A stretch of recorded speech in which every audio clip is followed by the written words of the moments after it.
Hi, my name is Maximilian ADDO, and I'm here to do my presentation on public transportation in Ghana and problems facing public transportation in the country of Ghana specifically. There are four main types of public transportation in Ghana. We have the air, the road, the rails, and the water transportation. Air travel, we have about five airports in Ghana. The only international one being the Kotoka International Airport, and that's located in the capital of Accra. The rest are in Kumasi, Takoradi, and in Tamale. And they are all domestic airports. So it's a really small network. Air travel is really expensive, so most people prefer to use road transport instead. With regards to rail and water, the rail service is currently undergoing a sort of mini revival. Um, Over the past few years, it had deteriorated to a point due to the neglect by the necessary authorities. It was built in the late 50s and the early 60s by our first president, Dr. Kwame Nkrumah, but due to neglect, it was abandoned for a while. So the government recently started implementing measures to bring it back to a level that can help the economy and help people get around. But one main disadvantage of rail travel is that it's severely limited in that it's only accessible to people in the south. It connects only about three major cities, so it's not that large yet. But hopefully, the government is looking into ways to expand on that.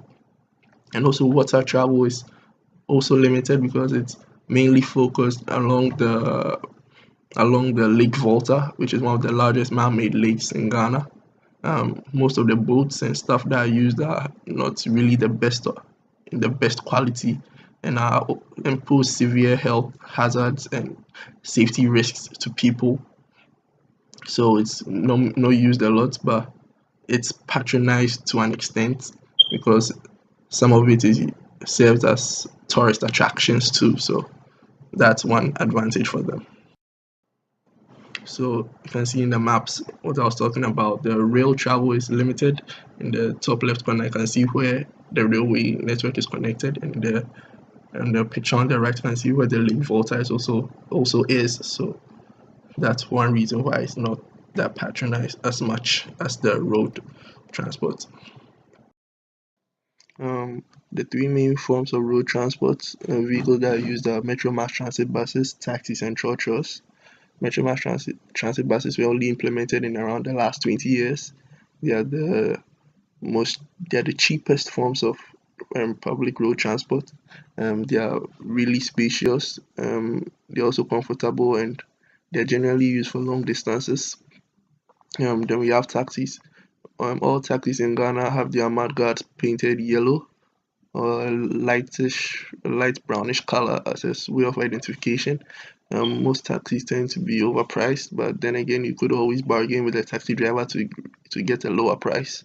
Um, and then the most patronized form of public transportation in Ghana are trotros. Trotros are also the most dangerous forms of public transportation. Most of the minivans which are used are in really horrible states. The drivers also tend to drive recklessly and really quickly on the road, so it's sort of you get there quickly, but you don't know how you don't know whether you make it alive too. That being said, there are also a lot of problems facing the public transport sector in Ghana, mostly due to inadequate infrastructure. A lot of the roads which were built have all but deteriorated, especially during the rainy seasons. As you can see, a typical street has been completely flooded. Generally, according to the mm, Ministry of Transport, 50% of the roads are in good condition, but this only tends to focus on the major cities. Um, so I'll say only about 30%. The rest, if you add the rest of the country, most of the roads are in an okay to a terrible state.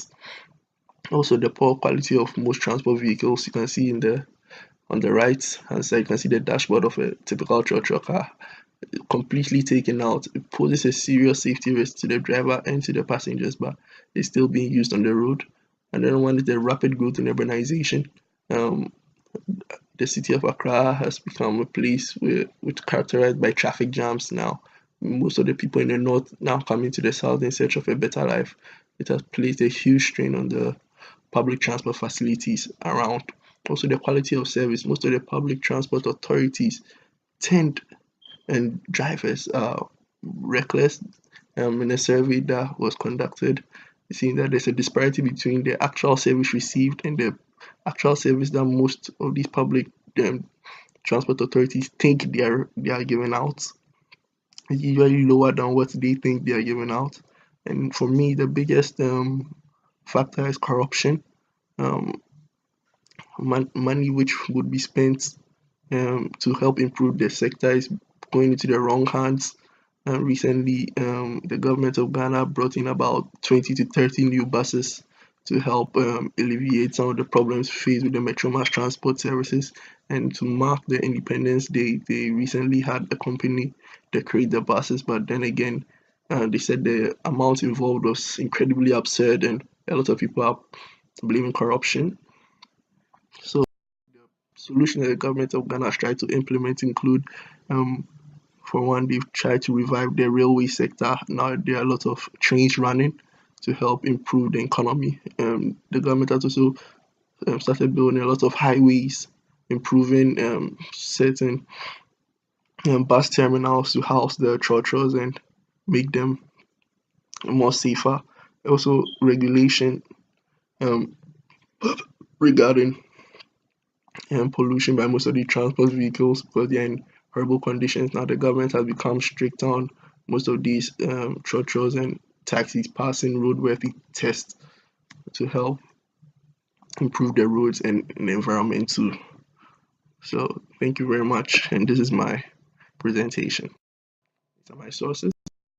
And also, just as a bit of a side note, a lot of these taxis and trotros are most of them have these wonderful stickers placed on the back, and these are just a few that I wanted to show. Thank you very much. My name is Maximilian Michael Addo.